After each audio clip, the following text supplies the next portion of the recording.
The use of non-metallic sheath cable, abbreviated as NM, and plastic electrical boxes are generally permitted by the New Jersey Electrical Code. Non-metallic sheath cable is recognized by the National Electrical Code, abbreviated as NEC, for branch circuits in both residential and commercial buildings. The National Electrical Code also lists various plastic electrical boxes that meet the required standards for safe use. The New Jersey Electrical Code does not mandate metal electrical boxes exclusively. The code makes allowances for plastic boxes in specific situations. Firstly, plastic boxes can be used in exposed locations, irrespective of whether they are in damp or dry environments. Secondly, plastic boxes can be installed on the surface of dry wood or metal studs. Thirdly, if a permanent fixture, such as a sink or range, provides support, plastic boxes are acceptable. Fourthly, plastic boxes are suitable when embedded in plaster, concrete, or similar materials. For electrical work in Mount Laurel, New Jersey, adherence to the New Jersey Electrical Code is the main requirement. Demonstrating compliance with the National Electrical Code to the inspector will ensure smooth project approval. Let's delve into some specific sections of the National Electrical Code that relate to the use of non-metallic sheathed cable and plastic boxes. It's important to consult the most current version of the National Electrical Code for the latest regulations. However, we can look at general principles that usually remain consistent across different code cycles. Regarding non-metallic sheathed cable, Article 334 covers the requirements for its use. This article details where NM cable can and cannot be installed, as well as the methods for proper installation. It specifies that NM cable can be used in normally dry locations, which is typical of most residential and some commercial settings. However, it is restricted from use in certain environments, such as hazardous locations, or where exposed to physical damage. Always verify the specific applications permitted by the code. Plastic boxes are addressed in Article 314 of the National Electrical Code, which covers outlet, device, pull, and junction boxes, conduit bodies, fittings, and handhole enclosures. This article outlines the construction requirements for boxes, including those made of plastic. It specifies that plastic boxes must be listed, meaning they have been tested and certified by a recognized testing laboratory to meet safety standards. The listing ensures that the box can withstand certain stresses and is suitable for its intended use. Furthermore, Article 314 details the volume requirements for boxes. The volume of a box refers to the amount of free space inside the box, which is necessary to accommodate the conductors, devices, and any other components installed within it. The National Electrical Code provides formulas and tables to calculate the minimum required box volume based on the number and size of conductors and devices present. It is crucial to ensure that the selected plastic box has sufficient volume to meet the requirements of the installation. The support and mounting of plastic boxes are also addressed in Article 314. The code specifies how boxes must be securely fastened to structural elements of the building. Plastic boxes can be mounted to wood or metal studs using various methods such as screws, nails, or mounting brackets. The code requires that the support method be adequate to withstand the weight of the box and any attached equipment. When using plastic boxes with non-metallic sheathed cable, it is important to use appropriate cable connectors. The National Electrical Code requires that cable connectors be used to secure the cable to the box and to provide strain relief. Strain relief prevents stress on the cable terminations inside the box, which could lead to loose connections or damage to the conductors. Connectors designed for use with non-metallic sheathed cable are readily available and are typically made of plastic or metal. They are easy to install and provide a secure and reliable connection. In addition to the general requirements for plastic boxes, there are also specific rules for their use in certain locations. For example, the National Electrical Code addresses the use of plastic boxes in wet locations such as bathrooms or outdoor areas. When installing plastic boxes in wet locations, the code requires that they be listed for wet locations and that they be installed in a manner that prevents water from entering the box. This may involve the use of gaskets or other sealing methods. Another consideration when using plastic boxes is their fire resistance. While plastic boxes are not inherently fire resistant, some types of plastic boxes are designed to resist the spread of fire. These fire-rated boxes are often required in certain types of construction, such as fire-rated walls or ceilings. When selecting plastic boxes, it is important to consider the fire resistance requirements of the installation and to choose boxes that meet those requirements. The National Electrical Code also addresses the grounding of electrical systems. Grounding is an essential safety measure that helps to protect people from electric shock. In general, metal electrical boxes are required to be grounded. However, plastic boxes do not need to be grounded, as they are non-conductive. When using plastic boxes, the grounding conductor must be connected to any metal equipment or devices installed in the box, such as receptacles or switches.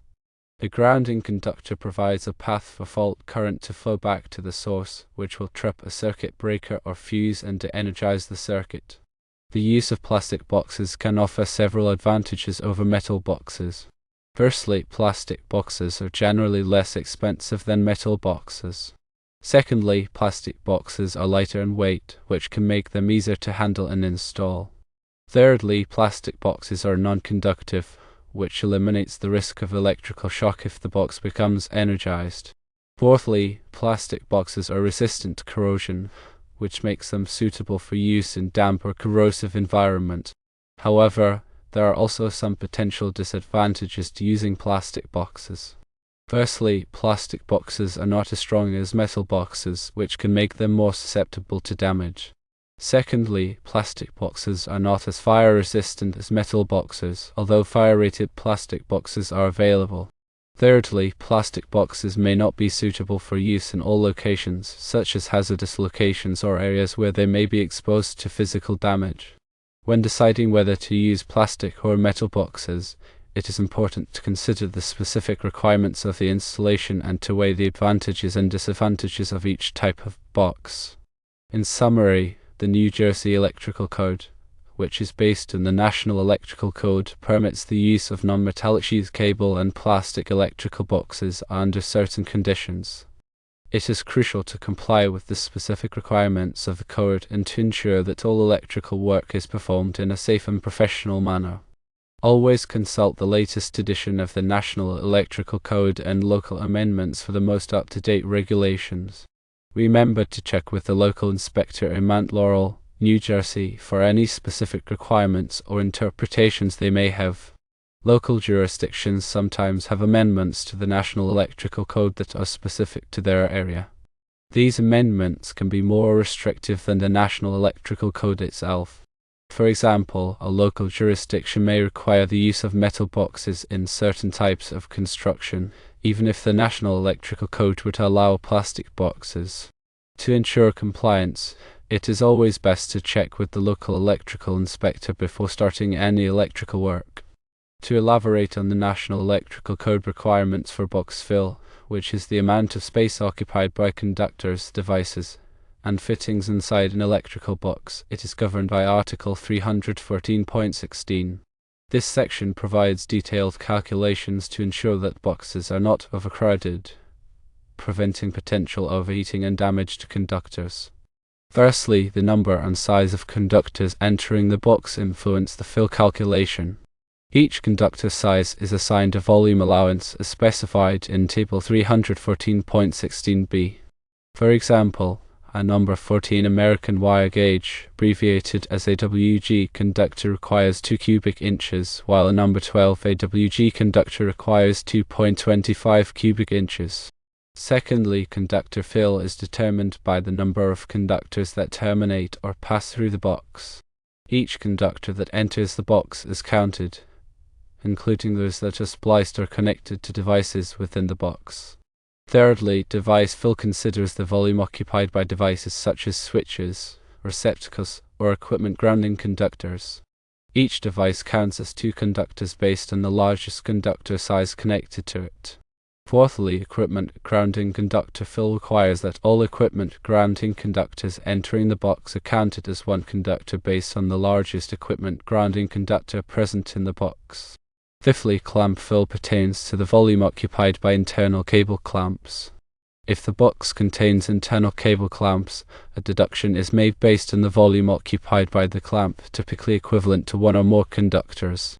After calculating the total volume occupied by conductors, devices, and fittings, it is compared to the maximum allowable box volume specified by the box manufacturer. The maximum allowable volume is usually marked on the box itself. It is essential to ensure that the total volume occupied does not exceed the maximum allowable volume of the box to comply with code requirements and maintain safety. Selecting the appropriate size of electrical box for the intended application is crucial for electrical safety and compliance with the National Electrical Code. Firstly, calculate the total conductor fill based on the number and size of conductors entering the box. Refer to Table 314.16b to determine the volume allowance for each conductor size. Secondly, determine the device fill by counting the number of devices installed in the box. Each device counts as 2 conductors based on the largest conductor size connected to it. Thirdly, account for equipment grounding conductor fill by treating all equipment grounding conductors as 1 conductor based on the largest equipment grounding conductor present in the box. Fourthly, consider clamp fill if the box contains internal cable clamps, and deduct the volume occupied by the clamp. Fifthly, sum up the conductor fill, device fill, equipment grounding conductor fill, and clamp fill to determine the total volume occupied. Sixthly, refer to the box manufacturer's specifications to determine the maximum allowable volume of the box. The maximum allowable volume is usually marked on the box. Seventhly, select a box size that has a maximum allowable volume equal to or greater than the total volume occupied. Ensure that the box is large enough to accommodate all conductors, devices, and fittings without overcrowding. Eighthly, consider feature expansion or modifications when selecting the box size.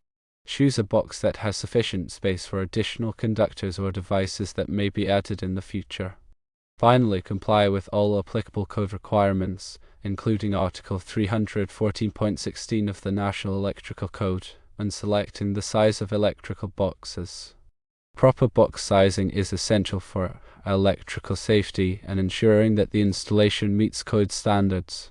Regarding the types of non-metallic boxes that are available for different applications, firstly, standard non-metallic boxes are the most common type of non-metallic box and are suitable for general-purpose applications in dry locations.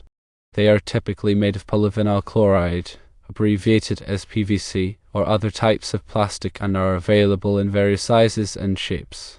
Secondly, weatherproof non-metallic boxes are designed for use in wet or damp locations such as outdoor installations or bathrooms. They are constructed with gaskets and other features to prevent moisture from entering the box and are typically made of weather-resistant plastic materials. Thirdly, fire-rated non-metallic boxes are designed to resist the spread of fire and are used in fire-rated walls or ceilings. They are constructed with special fire-resistant materials and are tested to meet specific fire resistance standards. Fourthly, adjustable non-metallic boxes feature adjustable mounting brackets or ears that allow for easy alignment and installation in walls or ceilings. They are particularly useful in applications where the wall or ceiling surface is uneven or irregular. Fifthly, gainable non-metallic boxes are designed to be easily connected together to create larger boxes for multiple devices. They feature interlocking tabs or flanges that allow for secure and seamless connections. Sixthly, floor boxes are designed for installation in floors and are used to provide access to electrical power or data connections. They are typically made of durable plastic materials and feature a hinged or removable cover. Seventhly, surface mount non-metallic boxes are designed to be mounted directly on the surface of a wall or ceiling. They are commonly used in applications where it is not possible or practical to install a recessed box. When selecting non-metallic boxes, it is important to consider the specific requirements of the application and to choose boxes that are listed and labeled for their intended use. The National Electrical Code provides detailed requirements for the installation of electrical boxes, including non-metallic boxes. Firstly, the code specifies that electrical boxes must be securely mounted to a structural member of the building, such as a stud, joist, or ceiling grid. The mounting method must be adequate to support the weight of the box and any attached equipment. Secondly, the code requires that electrical boxes be accessible after installation. This means that the box must be located in a place where it can be easily reached for inspection, maintenance, or repair. Thirdly, the code specifies that electrical boxes must be protected from physical damage. This may involve installing the box in a recessed location or providing a barrier to protect it from impact or abrasion. Fourthly, the code requires that electrical boxes be properly grounded. This is typically accomplished by connecting a grounding conductor to the box and to any metal equipment or devices installed in the box. Fifthly, the code specifies that electrical boxes must be properly sealed to prevent the entry of moisture or other contaminants. This is particularly important in wet or damp locations.